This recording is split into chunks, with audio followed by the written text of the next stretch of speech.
Okay, welcome. Time for us to get started. Monday's our first exam, right? I think we've got 3 of them. The first of 3 and then the final. So we got 3 during the semester, 1 at the final. So let me back up a little bit. I am recording this, so we'll post it. There's a recording from the Tuesday's class. Today will be pretty much similar. I'm just going to go over what you need to know, what you should be studying, how to prepare best, and then we'll answer some questions and get you ready. There is this first link, course resource page. That's where all the study guides are. So I'm pulling it over from there. But if you want to go in the future, there first. See if it comes back. Oh, there we go. You can go there. So that it has all the reviews all the way through the final. And there's each one has the questions, which we'll go over. And then there's a solution guide there, which sometimes is just the answers, but other times it actually gives some explanation for it. So it's a good resource. The exam's designed to be 50 minutes because we do have some Monday, Wednesday, Friday classes, so they only have 50. I will get it to you right at the start of class, but you should finish it up in 50 minutes. It shouldn't be, it should be okay. We have, so the exam itself, I don't know if I probably didn't. I was going to post the instructions. It's pretty brief, but there's 6 multiple choice questions. 6 multiple choice questions. So we give you the correct answer. It's just hidden behind 3 or 4 other false answers. So you just have to choose the right answer. There's a little answer key where you circle it in. You don't have to show work there, but if you do and you circle the wrong one, but you've got some supporting work that's on track, we can talk about partial credit. Okay, so it's to your advantage to have some work, but it's not required. So yeah, if you have no idea and you just do a wild guess and you get the right answer, you got all the credit. Okay, hopefully you're not doing that though. There is one question with true false. I don't particularly like having true false questions because you either make them obvious, obviously true or obviously false, or you make them tricky, and usually they don't want to make them obvious, so they make them tricky. So we'll look. There's some in here. Maybe it's not overly tricky, but anyway, watch for there's one question that has 3 parts, 3 true-false parts. It's not a major part, but again, if you're not quite sure, put some reasoning why you chose your answer. And last in the spring, we had one where even the professors couldn't agree. I could see why you could say true, and I could see why you could say false. So we basically gave everybody credit. If you said true, you got credit. If you said false, so we'll do that. After that, there is question 8, 9, 10, 11, 12. There's 5, what they call free response questions, which are sort of essay. There's a question, just like the homework, and then you're supposed to show your work. I say provide supporting work. Make it clear what your answer is. Circle it. If you have 2 different answers and you circle them both, then so make sure you're giving me the one answer that you want me to consider. If you've got a correct answer, what I do is I look lightly over to see if the supporting work makes sense. I'm not going to get into detail of what do you have to show or you didn't show this, especially if you have a correct answer. If it's incorrect, I'll take a little bit more look at things. Was it incorrect because of a calculation error or something? I can give more partial credit there. Maybe only, if there's a subtraction error or something, but you had the process right, that could potentially get like 9 out of 10. You get most of the points. So supporting work's important then. Got the correct answer. I got 2 classes, so I got almost 200 students to review. I'm not going to spend a lot of time detailing, oh, you didn't show this, or you did, so don't worry about it. Just show me the flow of your thoughts, okay? So if you got good supporting work, you got correct answers and reasonable supporting work, we're good. But if you miss something, make sure that supporting work is convincing me that you know what you're doing, okay? Because then I can give more partial credit that way. And again, my goal is, it's a lot easier if you all get A's. That's the easiest thing to do because those are easier to grade and everything. So that's what I'm looking for. Yes. So there's 12. There's a list of 12. So 6 of them multiple choice. There's one true false, one question, but it's got 3 parts. And some of the open answers are actually gives multiple, an A, B, C part. Find the marginal profit. What is, find it as there's one, find the marginal profit as a function, find it at a particular value, compare that to, sometimes there's multiple steps that it'll walk you through. But 12 separate listed numbered questions. Is that good? And it's on paper. So you'll get a packet of paper, you write, you put everything there. You can bring scratch paper if you'd like. If you want to attach that scratch paper, you can. If you want to use it as separate and then finalize your answer, that's fine. So you can use scratch paper as well. And like I said, I'll get here early so that as soon as we've got the room, I'll just start passing them out. You can start as soon as, get started as soon as you can. Any other questions about the exam part? Yes, sir. What day is it again? Monday. So Monday, same, just come to class as usual. Well, I don't know, if you come in late, then don't do that, but come right at the time, Monday. And again, I'm assuming and I'm hoping we'll have more people because we still have 89 people registered for this course. I do the recording because, again, if it's more advantageous for you to do the work from home, that's fine. But tests have to be taken here, so we should probably be pretty full. All right. So let's just kind of do an overview of the types of things you need to know. You need to know how to calculate a limit. We don't go into a lot of detail on things, but so the kind of the 2 major things. Well, first of all, there's probably a question here because we've got this where we have the limit going to a number. Okay, not infinity, to a number. So those are 2 different types. Limits to infinity, limits to a number. Limits to a number, in most cases, you can just plug in the number, and if you get an output value, remember, that's all you have to do. If you get one like, I think all of these are that sort. If you plug in 2, there's nothing that's undefined. If you plug in 3, so all of these ones, you can actually just plug in the value. If you get one that's sort of like undefined because it causes division by 0, then you're going to use your graphing calculator and see what the value is as it gets close to that number. Okay? They didn't give us one here, but that doesn't mean there wouldn't be one on the exam. So, look at the table of values. It may be undefined at the point that they're giving us, but just look, what is it going towards? And the graph will generally, if you just look at the graph, you'll see it's going towards a value. Or it doesn't exist, right? But we don't get too complicated on that part of it. Then there's limits at infinity. And remember, there's basically 3 different things that can happen.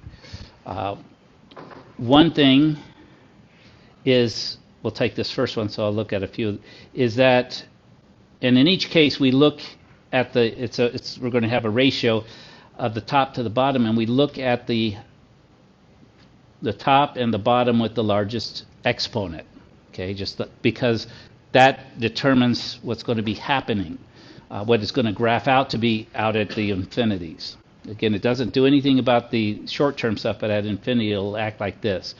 So one thing is that the degree, the exponents are the same. And what happens there, like in this one, x to the third over x to the third, the x's basically cancel out, and so there's basically, there's no variable left, so it goes to whatever the ratio of those coefficients are. So this is our answer, negative 3/13. So that's one. If it's the same, we just look for the 2 biggest, and we're going to have a limit, and it's going to go to that number. Okay. And again, if it's a multiple choice, you will just have to match up with whatever form they left it in. If it's an open answer one where you do it, this is acceptable. If you put in your calculator, turn it to a decimal, that would be acceptable. Just have the right number. Okay. Yes. You get a different answer if the limit is going negative. It's possible, but actually in this one, when they're the same, you won't, because that part cancels out. And so, yeah, good question. When they're the same, it won't, because it cancels. It doesn't matter positive or negative infinity. It always goes to that. Now this one goes to negative 13 because it does have a negative on the 13th. But same good question. It's going to go to that number regardless. The other one that is also the same, so we'll go in that route, is what could happen is the bottom is bigger. Denominator, right? So I just like bottom bigger. And so we could take, they've got one here, like this one. So it comes down to being 7x squared over 19x to the third. Again, sort of the two of these cancel with one of these, but we still have a variable in the denominator that is going to go to either positive or negative infinity. It gets big in value, right? We're dividing by a really big number. And what do we always get when we divide by a big number? 0. We get very, very close to 0. And incidentally, you could graph all of these. I've got one that I'll show you, and you'll see that that's what happens to the graph. So it'll remind you, these go to 0. And again, it could go to negative at 0 or positive 0, but 0 is 0. It's in the middle. So this one we also don't have to worry about positive or negative infinity. Both cases will send it to 0. Okay, so that's kind of cool. So the first two options, we don't have to worry about whether it's going to positive or negative infinity. The last one we potentially do. And since we got the same, the bottom's bigger, what would be the last one? Top is bigger, right? That's our other option. Bigger, probably 2 G's or something. The top is bigger. And that would be something like this one. And that's going to be negative 9x to the 5th over 12x to the 3rd. So the x to the 3rd cancels with the x to the 5th. We're left with an x squared. So that's how we analyze it, as if it was negative 9x squared over 12. Remember, we're going to infinity. So we take infinity and we square it. Now this is where, if it's a square, if it's an even power, will it matter whether it's positive or negative infinity? No, because both, when you square something, it's going to make it positive. So if we've got a square, if we've got an even power, this part goes to positive infinity, but then we've got this negative, which means it'll go to negative infinity. Okay, so either way. However, if we were left, if this had been like 4/3 and we had negative 9x over 12, now that one we have to be careful about, right? Because if x is going to negative infinity, this one is a negative times a negative, which gives us a positive. So just be careful, you're watching what you end up with. Okay. So what was the top one? That one's approaching. This one? Yeah. This would still approach negative infinity because of this negative. This part up, the x squared would be positive infinity, but then, yeah, positive times negative. The bottom one, if it was, again, it depends. If the question was, say, x is going towards positive infinity, then it would be negative infinity, right, because of this negative. If it was the limit as x goes to negative infinity, then negative times a negative, it would go to positive infinity. So just think your way through it, right? Keep track of the negatives. Look at whether you've got a even power or an odd power. Yes? If the 12 was negative instead of the 9, would it still go to... Yeah, it's still because of that because the negative could go either place, or it could even come out front. So with a fraction, if you have one negative, it could go in any of the places. So yes, even though the 12 is unimportant, if the negative on the 12 becomes important? Good question. Good question. Okay, so those are the types of things with limits. And again, yes. Wait, so the answer is negative infinity, Let's see. This one, yes. I think I said it, but I didn't write it. But this one, if the limit as x goes to negative infinity, wait, no. Negative infinity, negative times a negative, it would make it a positive infinity. That's why I like to put a plus or minus, and I know what I'm doing. So, right? Equation had positive. yeah, if the original had positive, then we put in positive, and positive times negative gives it a negative. So I'm just trying to bring up, you have to think your way through it. Okay? So what if that function is shown to get? What if that bottom one was approaching positive? This bottom one was approaching positive infinity. This is positive, but this would make it negative, so the result would be negative infinity. But again, put your work down.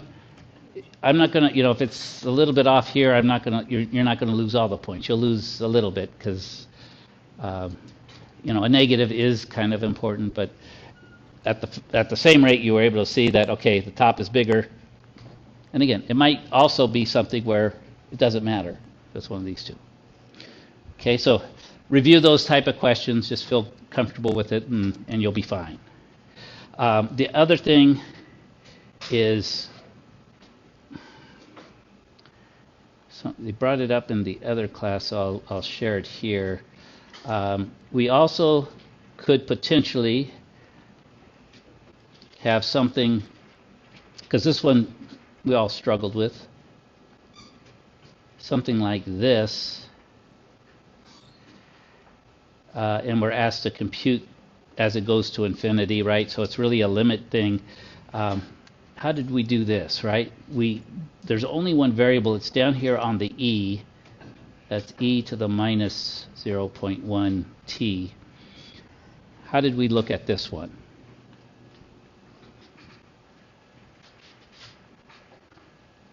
This was because of the negative exponent. It's like e to the 0.1 t. And from our stuff that we looked at,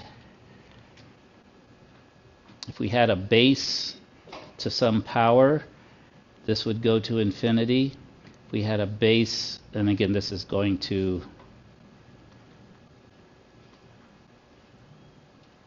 infinity. This one, if it had a negative on the exponent,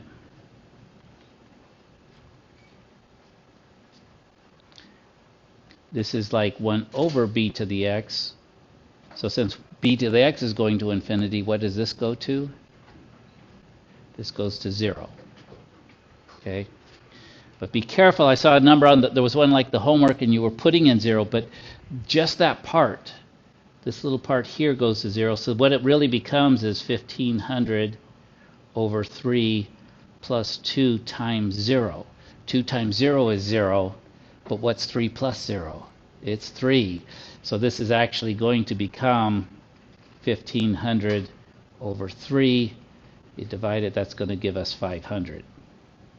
Okay, so watch that one. There may be one like that, where you actually, part of it, you're taking the limit, but there's still some calculation to do. So the limit is 0, but the limit of this little part here is 0, but then I have to do the calculation.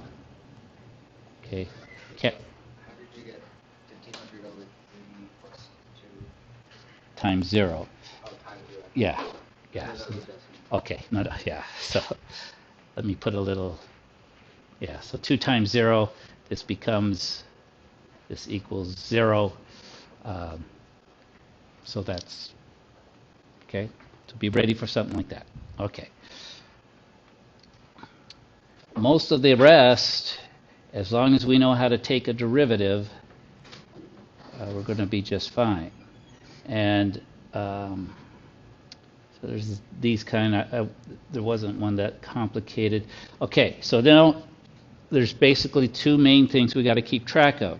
We have average rate of change, and we have instantaneous rate of change. And on the questions, there's a couple, they will put them in bold, so there's a difference, right? What is average rate of, what do we need for average rate of change?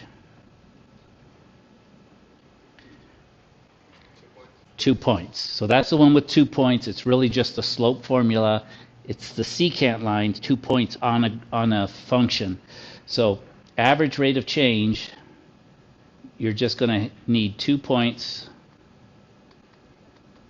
Again, x1, y1, x2, y2, and your answer simply is going to be y2 minus y1. So you subtract the y's in the top, subtract the x's in the bottom, and that's your slope formula. That's all we need.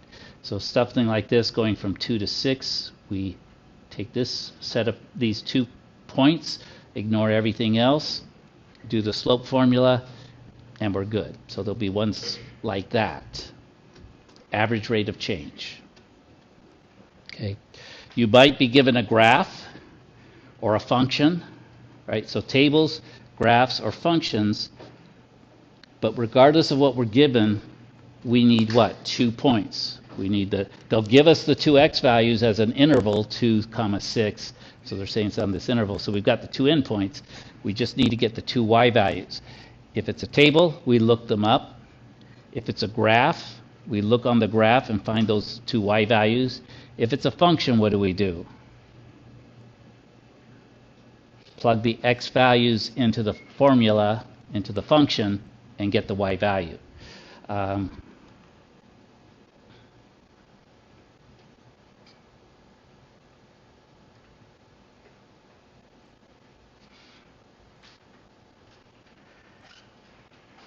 Let's see. Let me go to the next one because it kind of gets here. So that's average rate of change. We need 2 points. Those are going to give us either a secant line, slope of the secant line, the slope between those 2 points. The other kind is instantaneous rate of change. And what was instantaneous rate of change? The tangent line. So instantaneous change, rate of change. It's going to be our tangent line, or really the slope at 1 point.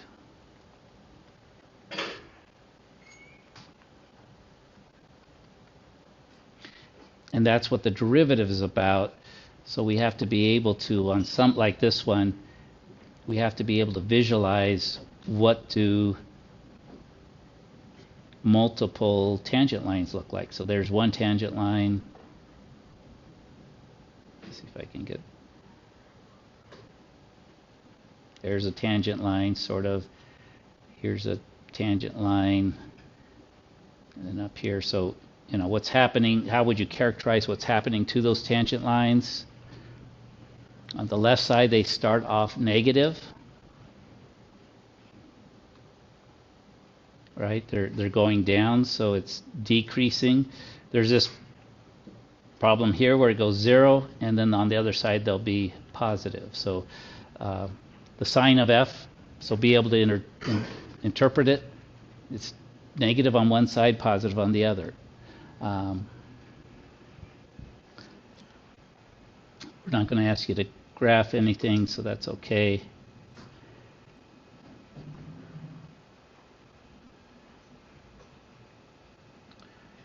Let's see, I think it's here. I want to show you, so now that we've got that tangent line, sometimes there were questions in the homework, there'll probably be one on the exam, about finding the equation of the tangent line. In fact, we'll come back to this. This is the true false. Well, let me just talk about it. This is, I would look over this one. It's very similar to the true false one. They give you a graph and they ask you some questions, and it's either true or false.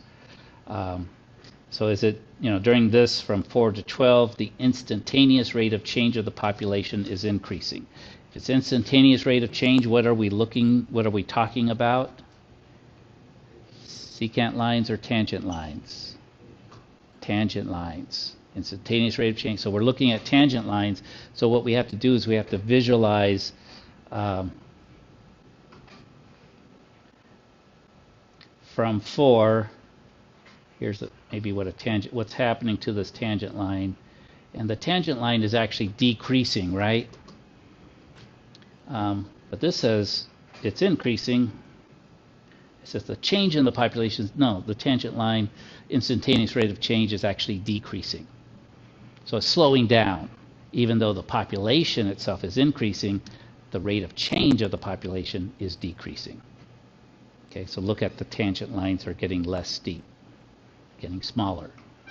So stuff like that. So this would be, this one, the first A would be false. B, of course, would be true. Same thing. So practice on those. That's kind of what they did with they asked something along these lines with a different graph. What did we want to? We want to get to we'll do the differentiation here. Here it is, tangent line ones. So they'll give you an equation, and they want it at a particular value, and they want the slope of the tangent line. Now remember, to get through this, what we've learned so far, we could take its derivative, plug in x equals 2, we'd get the slope, right? And then we would want to, we've got x is 1 point, we could plug it into the original function, get a y value, which gives us an x and y, and so we could find the equation of the tangent line using algebra, right? And slope of a tangent line is, or equation of a tangent line is always y equals mx plus b, where the slope comes from the derivative, so it's really y equals f prime at that location times x plus b, and b is going to come from the original function. I didn't mean to do that. I'm going to show you how to use, how many of you have a TI-84 or 83? A few of you. So if not, I'll show you how to do it. I'll make a brief video. The Casio will also do this. Do any of you have a Casio? A couple of you. So I'll make the video that shows you how to do this. The calculator will actually give you the equation of the tangent line. So I'm going to do number 1 here.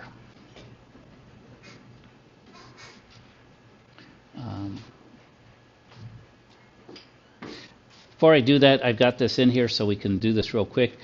What would be the limit of this as it goes to as x goes to infinity?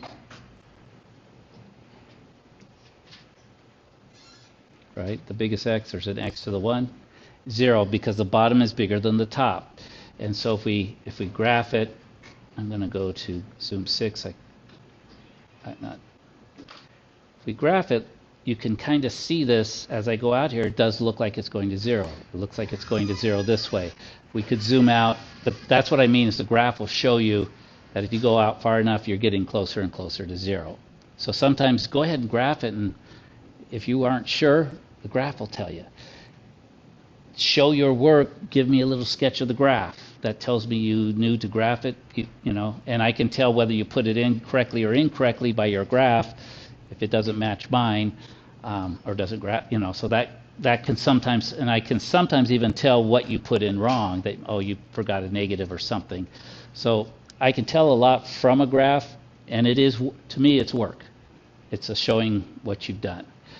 Okay, so now here's a nice, easier way, I think, to get the equation of the tangent line. So our equation is 3x squared minus 4x plus 6. Okay, so we're going to put in 3x squared. Is it minus 4x? Oops.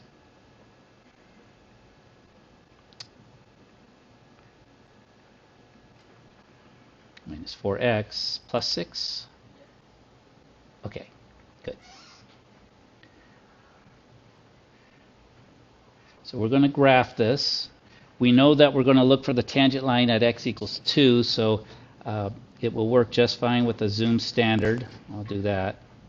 There's our graph. You can almost see it at x equals 2. You could probably draw it in here, but, well, oh, speaking of draw, there is this little thing here on the program key. It says in blue, draw. So let's go second, draw, and we can actually have the calculator draw in a tangent line. The cool part is it will also give us the equation of that line.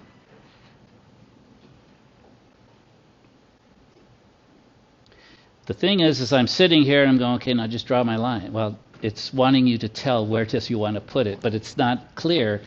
We want it at 2, so actually we just hit the number 2, and notice now it looks, oh, they're looking for x equals 2. If I hit enter, it will actually draw the line. I wish it did it in a different color, but it's the same color. It gives me x is equal to 2, and it gives me the equation of the tangent line. Y equals 8x minus 6. What do? I brought that, that's my answer. Put it in. If I have to show my work, what do I show? I sketch the graph. Okay? It's a little easier than going all the algebra, y equals mx plus b. To me, it's as valid as going through all the algebra because it uses the technology. And again, as professionals in your field, I would have you using as much technology as you can. And if you've got a machine that will do things like this for you, why do you have to go to some y equals mx plus b and go through all that stuff? We've done it in class. It's not that it's all that hard, but this is a lot easier. And it shows us the function. It shows us the tangent line. We have a lot to go by, right? And if we're analyzing some business problem, we can actually now follow that tangent line to predict what's going to happen at 3. Right, to get an estimate. We do that. It gives us the marginal. Okay, so the Casio will do it in a similar way. If you have a different version, I figured out this by, well, actually this one, one of the students told me, so I said, okay, we'll use it. But on the other calculators, I just do a Google search with the calculator name, Casio tangent line. Somebody's made a video somewhere, usually on YouTube, that will show you how to do these things. Okay, so and usually it's not the calculator company. Those videos are almost worthless, but there's a lot of good videos out there for any type of calculator thing you want to do. That's how I find out most of them. Questions on that? Okay, so again, if it's multiple choice, you've got your answer, boom, just circle it. If it's open answer, just get your graph. Or you take this and then you could work backwards how to find the equation of the tangent. But you've got it, y equals mx plus b. Okay. And you'll see, if you go to the answers, that's the answer to this one. And again, it may walk you through the algebra of how to do it.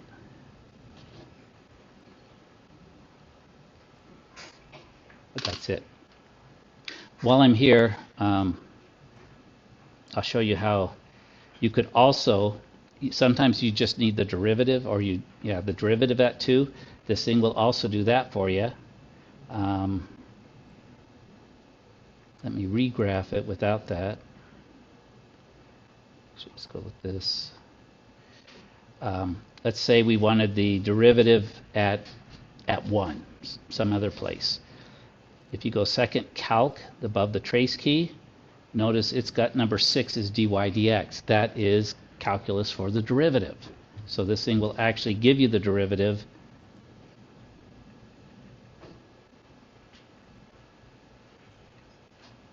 And you just have to enter your number.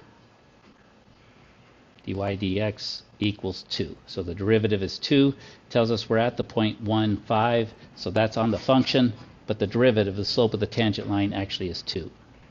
You can kind of see that. Again, maybe you want to draw it in and get this the equation of the tangent line, but this thing does multiple different things. And finally, one more thing, if you ever had to do the graph, this I can in Y2, I can actually have this draw the graph of the derivative. I have to hit the MAT key. Down here it says in derivative, take the derivative, and I just have to tell that I want the derivative of x. The function I want is y1.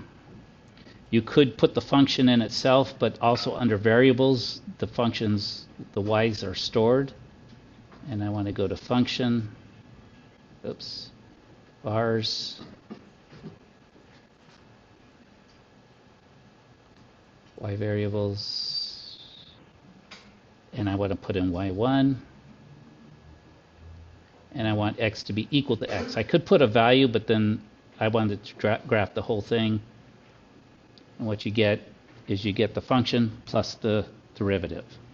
So if you're doing the homework, sometimes they'll ask you to kind of sketch the graph of the derivative. Remember I said if you've got an x squared, its derivative is going to be a line.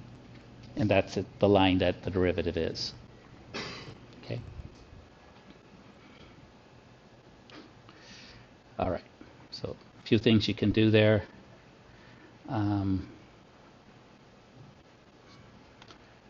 Average velocity. So average velocity, we need what? 2 points. Find the slope. Instantaneous velocity, we need to take the derivative. It's a slope at a point. When we get to marginal analysis, that's slope at a point. Okay, so it's just an application. For the marginal analysis, again, there's maybe one, I think there's one question. But remember, if they're talking about profit, how do we get the profit function? Because they're not going to give us the profit function. They might give us the cost function and the revenue function. So how do we get the cost function?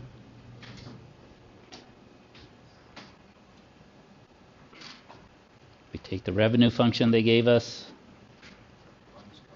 and minus the cost function. And remember, kind of put that parentheses around that cost function, because if it's got multiple terms, I've got to distribute that negative all the way through. I'm not just subtracting the first term of the cost function, I'm subtracting the whole cost function. Okay, so that's one of the mistakes I'll see. Again, if you show your work, I can pick that up, but if you don't make that mistake, it's even better because you'll come up with the right answer, right? But at least show your work, show this part. Again, a lot of times on the homework you didn't have to ever show what the profit function is, but sometimes they ask for what is the profit at 500, right? You need to have this. Okay, but just remember, revenue minus cost. And then also, so like down here, actually it's backwards, but to get the profit function, we take the revenue function, and then we would subtract 8x squared. So that, that's the cost function. That's profit now. That's all we have to do. But we have to do that. And then if we want marginal profit, what do? Take its derivative. So marginal is saying take the derivative. And what does the marginal give us? Either the cost of making one more, or the revenue if we sell one more, or the profit if we sell one more. Okay, so that's the revenue. See what else.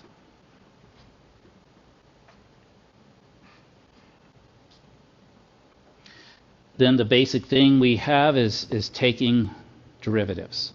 Okay, so there's three things. There's the power rule, which we've been using for a while, at least since 11.1. Remember, that is simply if we have an x to some power, and we could have a number in front that to take its derivative, the exponent comes down, so you get a times n times x, and you subtract 1 from the exponent. Okay? So it's just like what we're doing. That exponent comes down, subtract 1 from the exponent. You need to be good at, if we've got exponents in the denominator, they go up and become negative exponents. We have square roots. What do we get? 1/2, an exponent of 1/2. Let's see, do they give us many examples here? They don't really give a square root function, but be able to take the square root of x, take its derivative. Remember, it's always going to be x to the 1/2. So 1/2 comes down in front, and we're going to subtract 1, and I subtract 1 by calling it 2 over 2. 2 over 2 is another way to write 1. And so we get 1/2. 1/2 minus 2, so 1 minus 2 is going to give us x to the negative 1/2. And 1 is in the top, 2 is in the bottom. X is x is in the top at this point. And so we can rewrite it. Actually, let me do this a little 1/2. We can move the x down to the bottom. This becomes 1/2 square root of x. Okay. So if you practice a little bit, and then maybe this will stick in your mind, and you just see square root of x, I need its derivative. Well, that's going to be 1/2 square root of x. Okay, so you won't have to go through those. There's a few that you'll pick up. There will be one with the product rule and one with the quotient rule, because those are the latest things, and they're pretty there. So what was the product rule? Something like, and notice they don't give us a lot of examples, but here's a product rule. There's a first one and there's a second one. So remember, when we take its derivative, it's the derivative of the first times the second, unchanged, plus the first one unchanged times the derivative of the second. Okay, so do enough problems, and each time you do the problem, if you'll write the formula, you'll get the gist of things. And remember, what I do is I just come over here, I put what f equals, I put what f prime equals, I put the second one, I put what that derivative is. So I kind of go to the side and I do my derivative stuff. I got all my parts, and then I reassemble the parts, and that's good. And remember, if you get this for me, circle it. That's a correct answer. If you want to try to do a little bit more algebra and simplify, great. But I would count this, even if it needs a little simple. So we don't have to write the answer, right? We just have a mind of it. Well, this is the answer. That is an answer. Now, is it fully simplified? That's all algebra. You've done the calculus step. That's why you're here. So I would count this as a fully correct answer, even if there was some simplification that needed to be done. In fact, in some ways, I like this answer better because I see all the pieces. It's actually more useful for us. So if you have this, great, circle it. If you want to simplify it a little bit more, go ahead. But that's where I make my errors usually. And so if you've got this circle, I'll see that, okay, that's correct. Oh, they tried to simplify, but they made an error. I'll ignore that. Or they simplified and they got it. Great. No extra points either, but nothing. But if you got this, you're going to get it. Okay? Not just f times s, but the actual,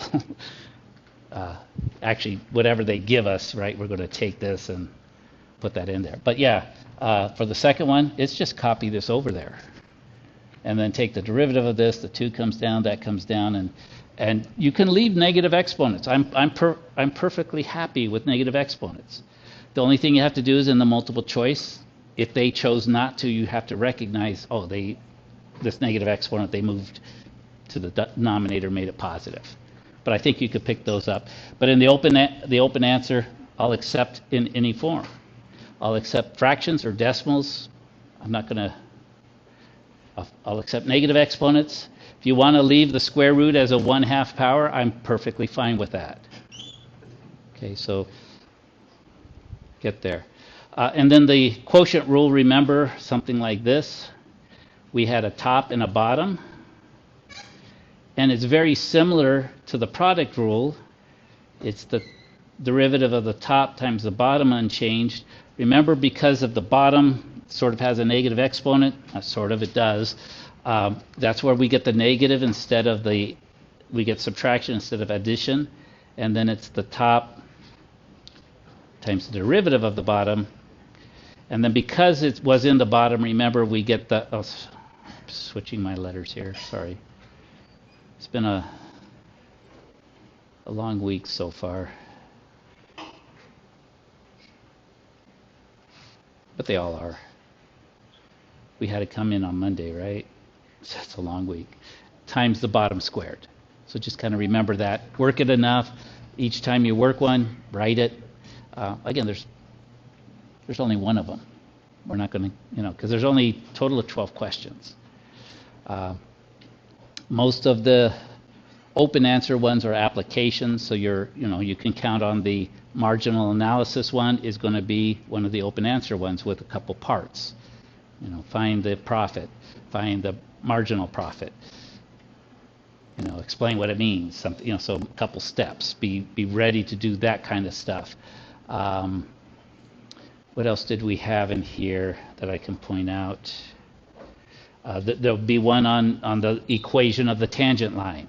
Here's a function, get me the equation of the tangent line.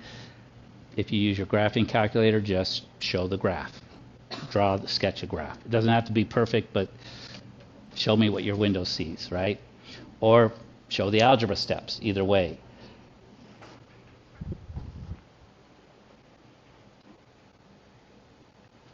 Get rid of that.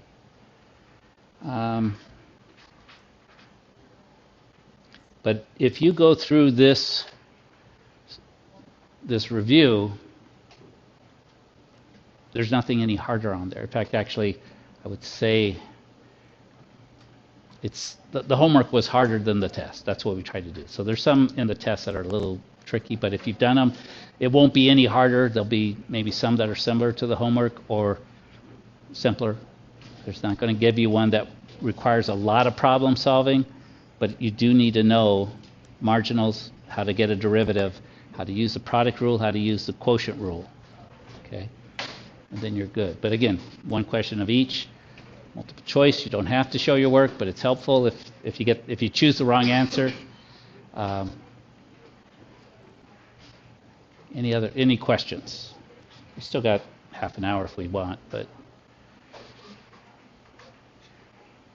what if you struggle on one of these concepts, one of these questions, and then you looked at the solution and you finally got it? What should you do? It's always the hardest thing to do. You should look for a similar type problem in the homework or in the book and work it. So, and again, that's a harder thing to do because, and you see, oh, now I understand. But you understand because the solution guide told you. And that's not to say that you won't get it right on the exam, but if you could find one that's similar, try it, because then it'll sink in because you discovered it, right? Somebody else tells you, or the solution guide tells you something, you pick it up, but it doesn't remember as deeply as if you apply it one more time yourself. So go to that extent. I'm struggling with this one. But at the same time, if there's one that's just continually struggling, sometimes it's better to just say, I don't care, I'll miss that one, but I know I'm good at these, and I want to build confidence too, because when you come in confident, you'll be good. And sometimes maybe that particular question is either not there or it's on the multiple choice, and you're able to just recognize the correct answer. And so don't knock yourself out on something that's where it's really not working. It's better to know the right thing. And I'll leave you with one story. When I was taking calculus at Portland State, I got the highest score on the exam. There was only 3 questions. And I didn't study for the test. I shouldn't tell you that stuff, but I was busy and I didn't study. The only reason I did is because the first 2 questions were almost like impossible to do, and I knew I couldn't, so I skipped them. I went to the back question, which was actually fairly easy. Everybody else had studied. They were working on questions 1 and 2. Nobody got them right because they were kind of funky. I got 1 question right, so that gave me the highest exam score. He threw it out, unfortunately, and I had to go back and study.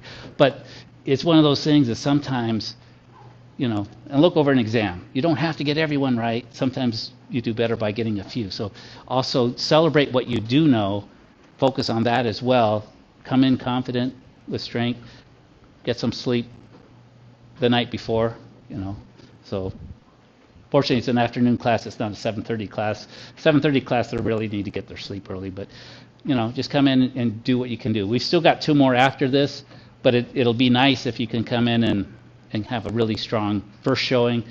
Your confidence will build, and you'll do well on the next and the next, and you'll be fine. All right. So I'm kind of done for the day, but if you want to stay and work on some things or questions, I'm here for you. And I missed the definitions for average velocity and instantaneous velocity. okay. Let me